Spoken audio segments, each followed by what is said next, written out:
Shalom, Yasharala. This your brother Dawada, coming back at you with this here truth again.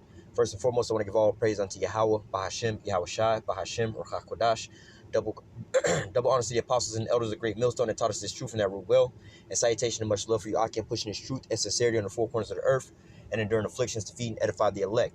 So I want to jump into this here lesson, which is pretty much like a remake of this video, but nevertheless, I want to jump to this here lesson dealing with how the Lord is going to return, all right? And what Esau is preparing with the space program, all right? So what you call so-called UFOs are actually written about in the scriptures, all right?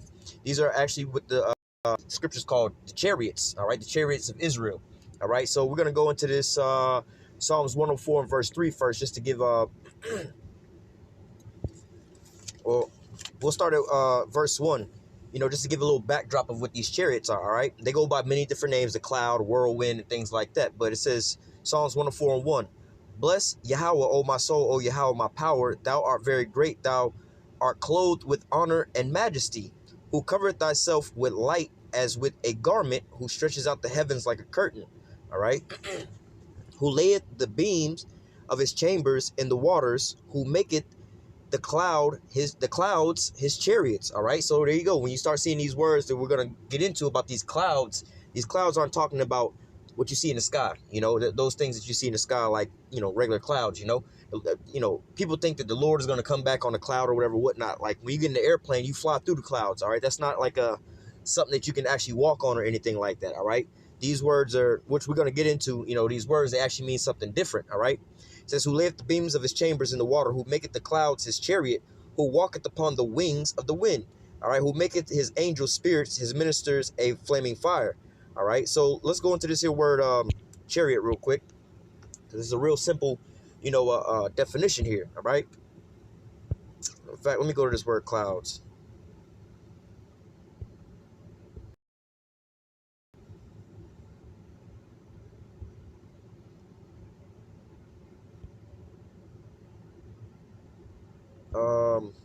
Yeah, all right, so let's go back into this here word chariot, all right, which to make it the clouds his chariots, right? So let's go into this here word chariot. All right, rakav, all right, it says chariot, all right, it says a, right, so this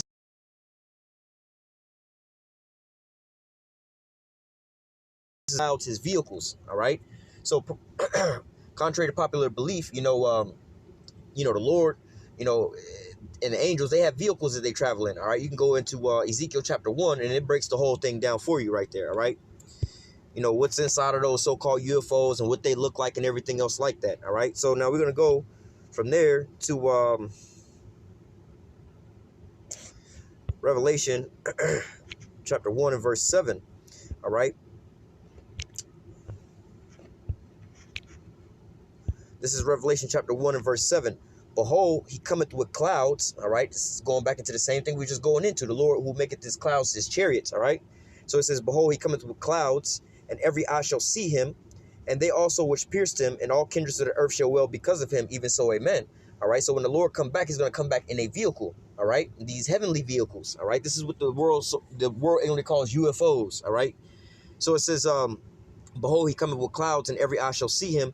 They also well because of him. So you have to take this into account, all right? You know, just imagine you start seeing a UFO out in the sky, right?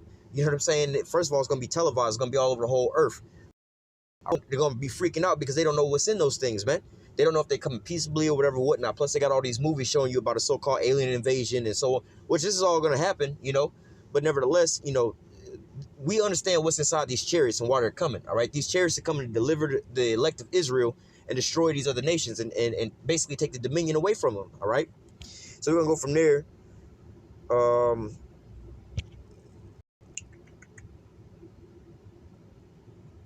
Let me go back real quick to Isaiah 47.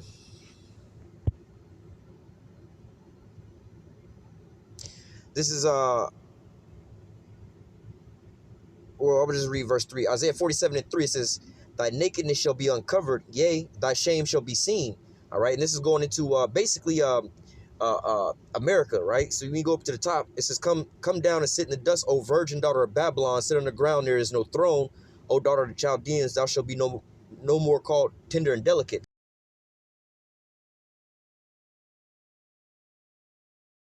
Make bare the legs, uncover the thighs, pass over the rivers. So this is, all the so-called secret dirt of America is now being exposed, all right? All the wickedness that they've done and so on and so forth, all right? Going into verse 3, thy nakedness shall be uncovered, yea, thy shame shall be seen, all right? Again, going into the wickedness of America, the slavery, rape, robbery, and murder, the regime change, and all the wickedness that America's been doing, all right? It says, I will take vengeance, and I will not meet thee as a man. For our Redeemer, Yahweh of hosts is his name, the Holy One of Israel. All right. So basically, let me read verse 5. Sit thou in a silence and get thee into darkness, O daughter of the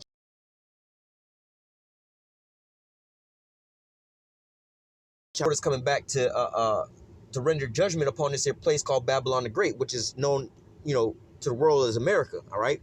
But nevertheless, the Lord said, I will take vengeance and I will not meet thee as a man.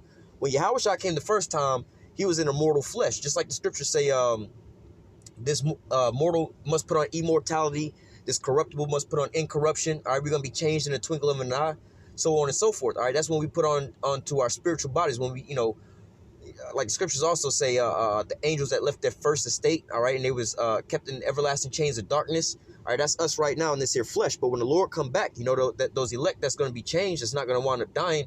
They're going to wind up getting spiritual bodies, all right, and they're going to have spiritual powers and everything else like that. They're going to be like how Yahushua when he returns, all right? Now, Yahushua is not going to return, like it says in verse 3, it says, I will take vengeance and I will not meet thee as a man. Meaning that, let's just say Yahushua walked up on the scene and Esau saw him and they decided to, take a sniper rifle to him and get a headshot, That's not going to work out for you, man. All right, because again, the Lord said, I'm going to not meet you as a man. He's not coming back in a regular mortal body or anything like that, man. This is not going to work, man. All right, he's going to come back in his great power and his great glory, man. All right, in that spiritual body, and there's nothing you're going to be able to do against him, all right? So we're going to go from there to the book of, let me see. Oh, we go back to Revelation 12.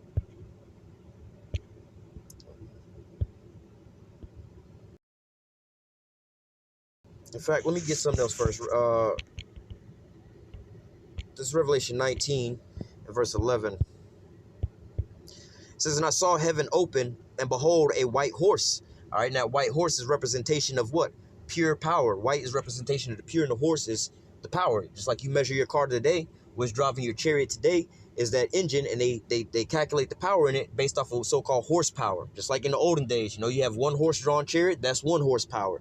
You got 20 horses drawn a chariot, that's 20 horsepower, It's the same thing. The Lord's coming back with pure power. That upon him was called faithful and true, and in righteousness he doth judge and make war. So contrary to popular belief, the Lord is not coming back to send flowers and hugs and kisses and so on and so forth. The Lord is coming back to take vengeance, all right? He's coming back to judge and to make war.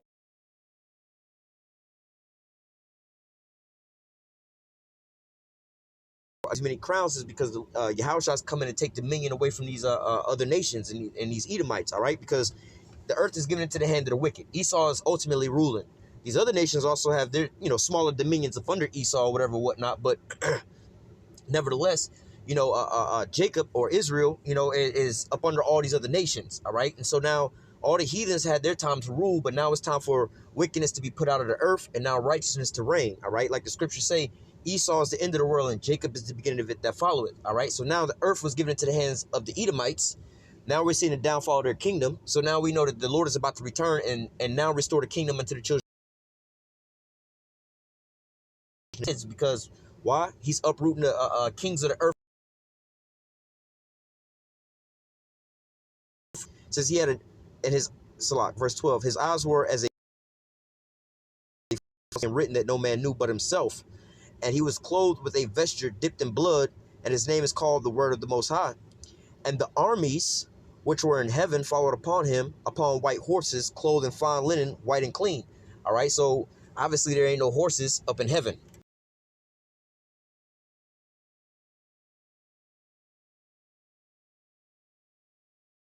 Right about is those chariots coming down. All right, it says in the armies which were in heaven. All right, just like when Yahushua say, hey, don't you know I got power to bring like 12 legions down right here, right now, bro? You know what I'm saying? Those chariots. Hey, when Yahushua was taken up, they say, why are you gazing up into heaven like this? The same Yahushua, the way he was taken up, same way he gonna come back down. All right, in these chariots, man. All right. But now he's coming back with the whole heavenly host of these chariots, man. There's a lot of videos going around right now with just, a multitude of chariots flying over, man. So the Lord is making evident. This is why, they say, and all nations shall see him and will. Right now, you get a small glimpse of it with just people with their cell phones, their thing. All right. Then, then you're not going to be able to hide it, man. You're going to just walk outside your house and be able to look up and see these damn chariots just sitting over top of you. There's a movie, District 9, that was like that, where they had these chariots sitting over top of them, I believe for like some years on in or whatever, whatnot. Then one day they started opening up on their ass, man. All right. But nevertheless, this is what's going on, where you're starting to see more and more chariot sightings, man. All right. Verse 15, and out of his mouth goeth a sharp sword, that with it he should smite the nations, and he shall rule them with a rod of iron, and treadeth the winepress with the fierceness of the wrath of the Almighty God. And he hath on his vesture and on his thigh a name written, King of Kings and Lord of Lords. All right. Keep going. Verse 17, and I saw an angel standing in the sun, and he cried with a loud voice, saying to all the fowl that fly in the midst of heaven, come gather yourselves together unto the supper of the great power, that you may be able to eat the flesh of kings, and the flesh of captains, and the flesh of mighty men, and the flesh of horses, and all them that sit on them, and the flesh of men, both free and bond, both small and great. And I saw the beast and the kings of the earth and their armies gathered together to make war against him that sat on the horse and against his armies. All right. So basically, this is going to all happen in the midst of World War III. All right. In the midst of World War III, the nations are going to be fighting each other, just like how Ronald Reagan said it, man. This is all going according to prophecy, man. Ronald Reagan said, what happens if, there was some kind of outside external threat, some alien threat. All right. We would realize how small, our differences are amongst one another, and we will band together to fight that outside alien threat. All right. And so this is actually what they're doing, man. They've had from way back in the day, they had, what is it called? SDI, the Space Defense Initiative, the Star Wars program. All right. And now they got basically the Space Command or whatever, whatnot, man. It's all the same thing, man. They've been having weapons out in outer space, man. All right. And contrary to popular belief, some people will say, oh, that's to fight certain satellites or whatever, whatnot from these other nations and, disable their GPS and stuff like that. But no, man, they're doing this to fight the Lord, man. All right. It's already written in the scriptures, man. All right. Let me go from there to Revelation 12 now. Revelation 12 and 7. It says, and there's 4 heavens. You have the first heaven where you have the birds and the airplanes and things like that that's in the sky.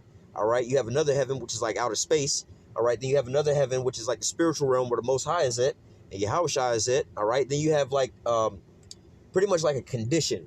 All right. Just like you can say the children of Israel right now, they're in their hell while Esau is in his heaven. All right.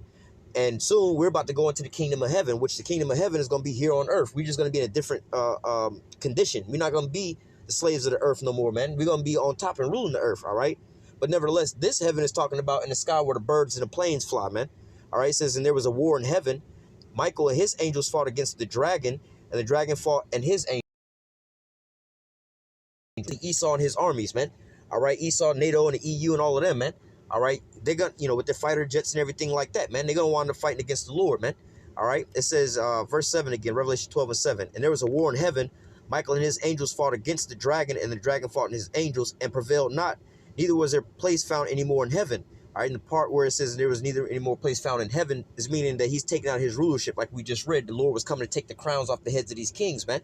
All right. The popular Christian dogma would be that, oh, this is where the devil rebelled in heaven and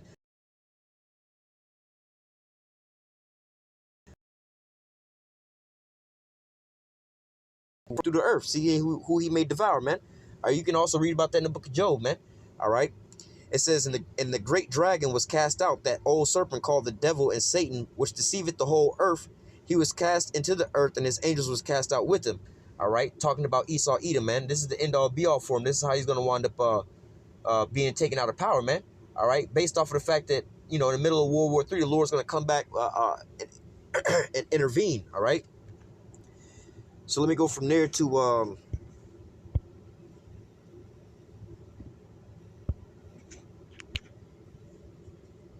this is 2 Ezra 13 and 1. All right. This is going basically into like the movie Independence Day. All right. 2 Ezra 13 and 1. And it came to pass after 7 days I dreamed a dream by night, and lo, there arose a wind from the sea, And I beheld, and lo, that man waxed strong with the thousands of heaven. All right, it's talking about when Yahushua returns, all right? It says he waxed strong with the thousands of heaven, meaning those chariots that he's coming back with, all right? And when he turned his countenance to look, all things trembled that were seen under him, all right? Just like, hey, man, when them chariots start coming after your ass, you're going to be scared, man, all right? Any and everybody, you start seeing this big-ass right now, you know, they start coming down on you or whatever, whatnot, and start shining the light. It says, verse 4, and whensoever the voice went out of his mouth, all they burned that heard his voice, like as the earth faileth when it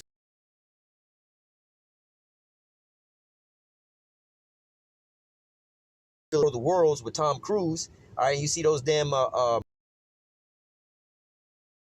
or whatever, whatnot, then these laser beams come up out of there. All right, and start zapping people, man.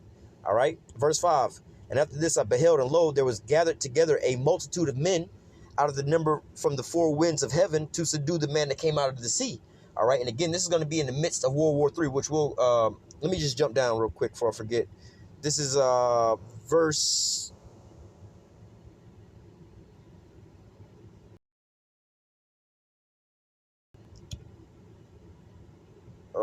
was it 31? Okay, let me just start from verse 31, read on down. And one shall undertake to fight against another, all right? A nation against nation, kingdom against kingdom. This is going into World War III, all right?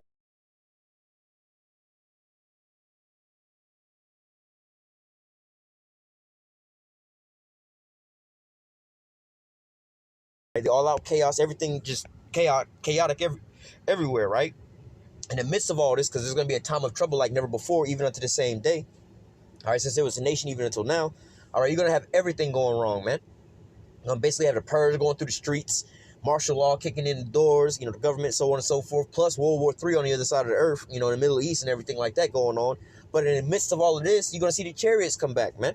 All right, so it says, and one shall undertake to fight against another, one city against another, one place against another, one people against another, and one realm against another. All right, so you're gonna have the physical versus the spiritual realm. All right, when the Lord come back in them chariots, all right, versus Esau and all his technology. All right.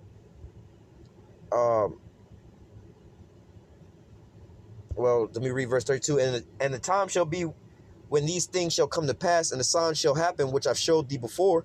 And then shall my son be declared, whom thou sawest as a man ascending. Again, you know, talking about Yahushua. That's what, you know, was talking about in this here massive chariot. Verse 33. And when the people shall hear his voice, every man shall in their own land leave the battle they have one against another. And an innumerable multitude shall be gathered together, and thou sawest them willing to come and overcome him by fighting. Basically, we're going to go back up because it's going to go back into it again. But nevertheless, just showing the point that this is in the midst of World War III.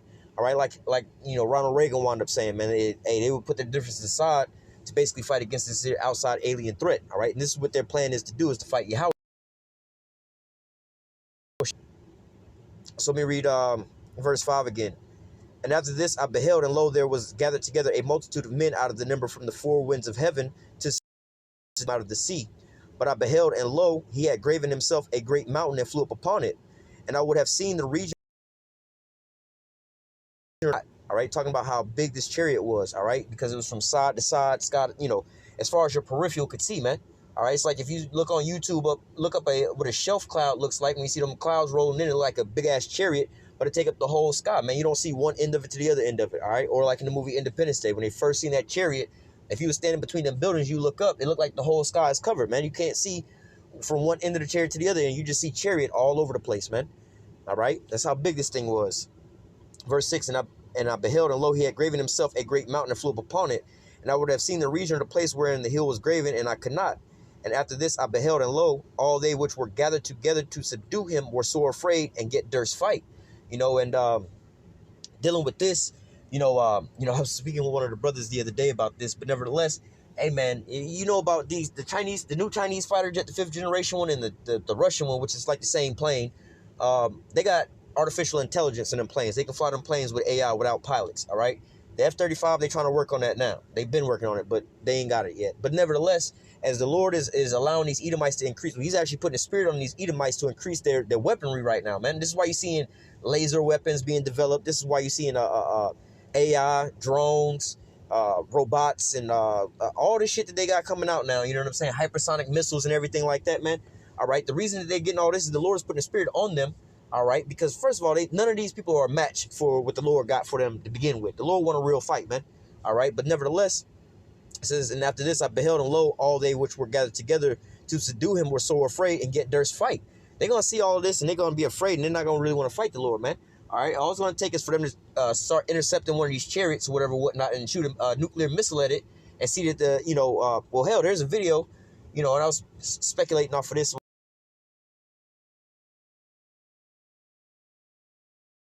Or whatever, whatnot, with their military, with they fighter jets or whatever, whatnot. But every time they get up there, their weapon systems are disabled, man. All right, every time they get a lock onto these chariots or whatever, whatnot, their weapon systems are disabled and they can't really fire off or whatever, whatnot, man. The chariots are also known to disable nuclear missiles inside the silos or set the countdown for them to launch, man. All right, so look, man, these people might even want to so-called want to, they in their fighter jets wanting to fight the Lord, or out there fighting the fight, and then all of a sudden they see the Lord come back in these chariots and get afraid, try to fly away, and the Lord put the damn spirit on their ass, like, all right, so-called hijack your computer systems in your plane and bring that shit to me anyway, man. The Lord is going to catch Esau up, man. All right, but nevertheless, he's no match for the Lord, man. All right, this is Esau and his spiritual power being raised up with AI, lasers, and all that shit like that. All right, but nevertheless, quantum computers and all that stuff like that. All right, 5G and all these different technologies he's coming out with. But Esau's going to need all of this and more just to, not even have an even playing field, but just to be somewhere in the ballpark, man. But the Lord is going to annihilate them, man. All right, so continuing on, verse 9. And lo, as he saw the violence of the multitude that came, he neither lifted up hand, nor held sword, nor any instrument of war, but only I saw that he had sent out of his mouth as had been a blast of fire, and out of his lips a flaming breath, and out of his tongue he cast out sparks and tempest. And they were all mixed together, the blast of fire, the flaming breath, the great tempest, and it fell with violence upon the multitude which was prepared to fight, and burned them up. An innumerable multitude, nothing was to be perceived, only dust and the smell of smoke. And when I saw this, I was afraid. Jumping back up to verse 4, and whensoever the voice went out of his mouth, all they burned that heard his voice, like as the earth felleth when it filled the fire. So going back down to verse 10 and 11, it's describing basically laser beams, all right? This is what the Lord, one of his weapons that he's going to use is these laser beams, man. Concentrated heat. That's why he talks, and they're going to all be mixed together, man. All right, it's just concentrated heat, these laser beams that the Lord's going to be shooting out these chariots, man.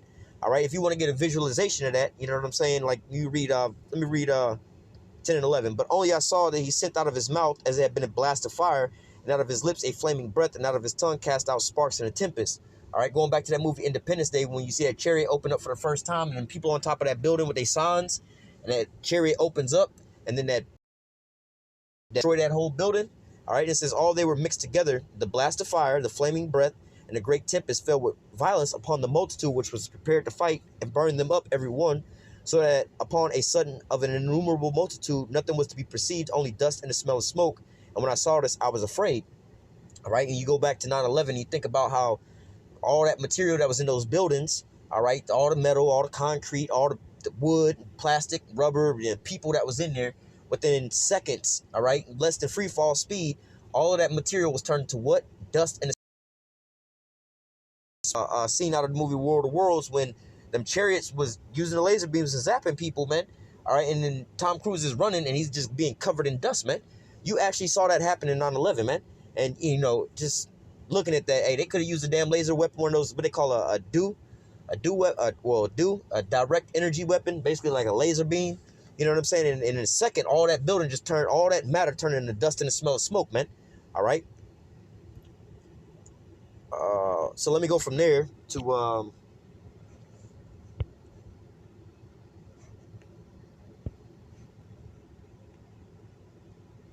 probably can read this from the first verse.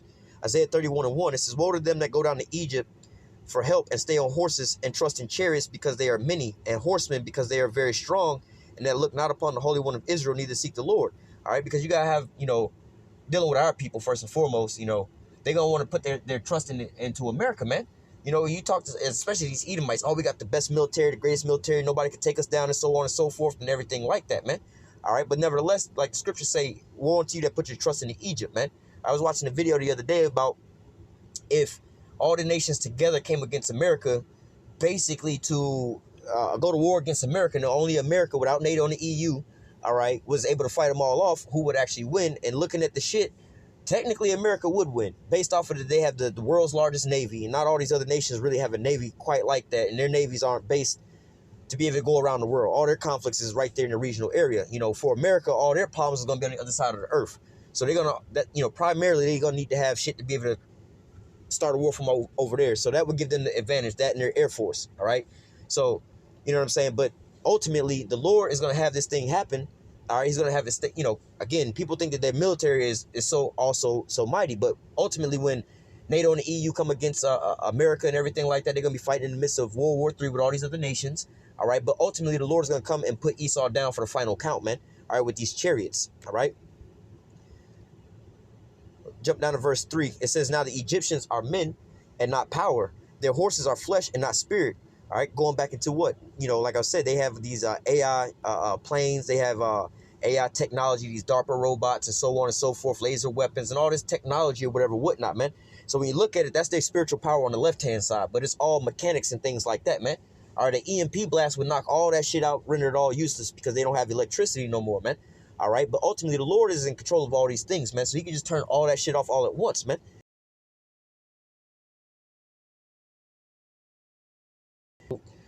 Spiritual vehicles, basically, So it says, going back to verse 3, now the Egyptians are men and not power, and their horses are flesh and not spirit. When Yahweh shall stretch out his hand, both he and they that helpeth shall fall, and he that is hoping shall fall down, and they all shall fail together. So don't be putting your trust in here to save you. Oh, they got nuclear weapons, they got all this and they got all that. So if we see UFOs or whatever, whatnot, call the police and the military will handle it. We'll be safe. We'll be all right. Nah, man. All right, first of all, Lord willing, myself and the brothers, that preach this here word and those that listen, we all a part of the elect. Those things come to deliver us, man. All right, and take out our enemy, man. All right, this is only a threat and a danger to the Edomites, man, and these other nations, all right? Keep going, verse 4. For thus Yahweh has spoken unto me, like as a lion and the young lion roaring on his prey, when the multitude of shepherds is called forth against him, he will not be afraid of their voice, nor abase himself for the noise of them. So shall Yahweh of hosts come down to fight for Mount Zion and for the hill thereof. Again, like I said, man, when we see these chariots, man, you shouldn't be afraid. You see so-called UFOs coming down and shit like that, and they start, hey, let's just say they start fucking some shit up.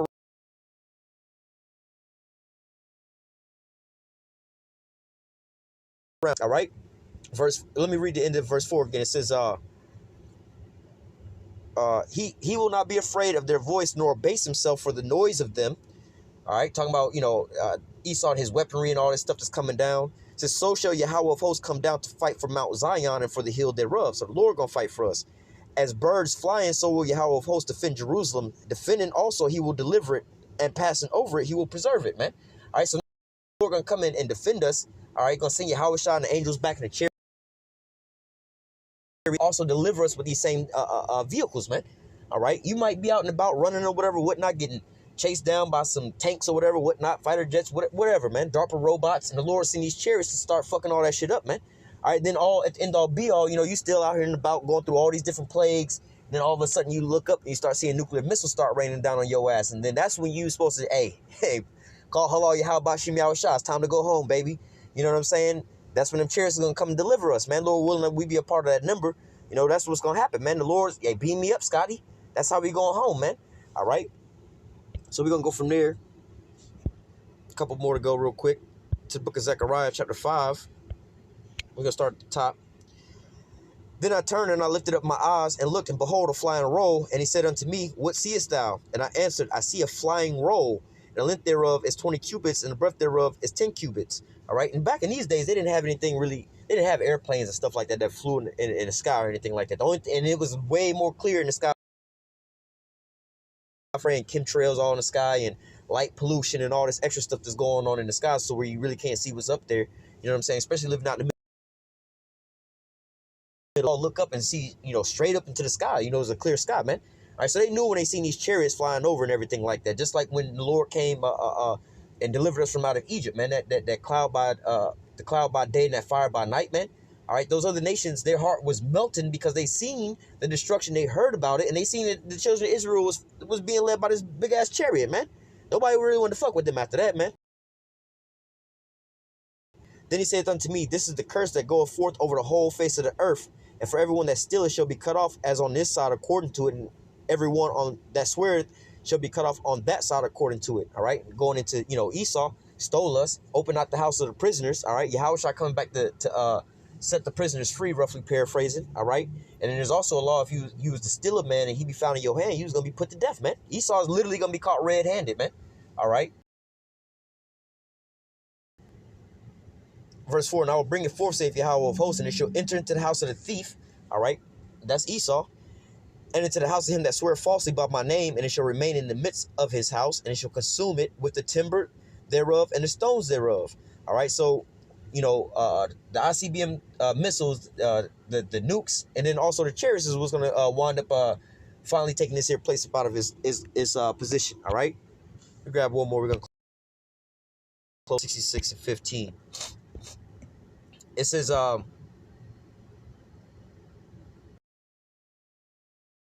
66:15, for behold, the Lord will come with